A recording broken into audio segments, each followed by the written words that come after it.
Well, PID, it's a condition called Pelvic Inflammatory Disease, and it's a condition that arises from infection of what we call the upper genital tract of the woman. And this upper genital tract usually could involve the endometrium, that is the inside the cavity of the uterus.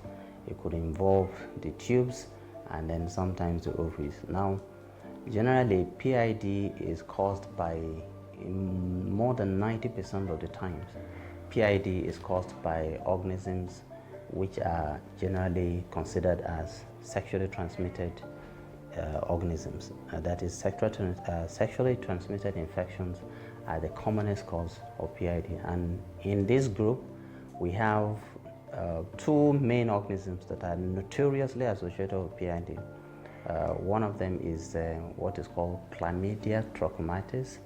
The other one is simply known as chlamydia. The popular name in the general population is chlamydia. Then the second organism is gonorrhea, or Neisseria gonorrhea. Now, these two organisms have specific ways of causing PID and affecting fertility ultimately.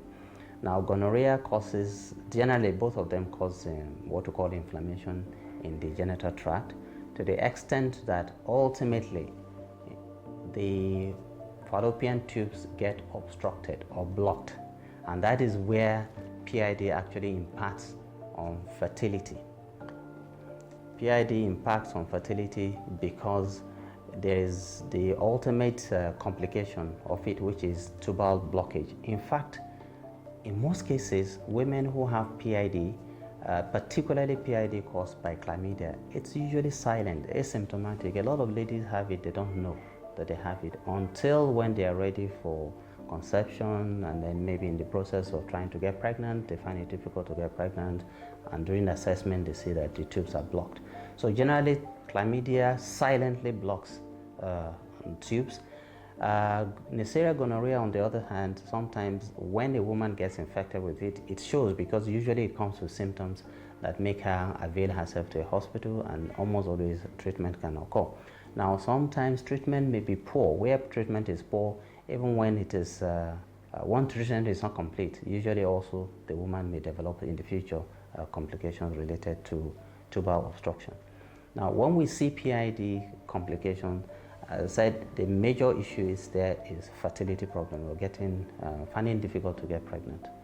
Now, when we can encounter that, the only way, especially where both tubes are obstructed or blocked, the only way that woman can be helped is by IVF. But the good thing is that, provided the PID wasn't so bad to cause damage to her ovaries, then she still has a chance of getting pregnant using her own eggs, but of course via the process of IVF alone.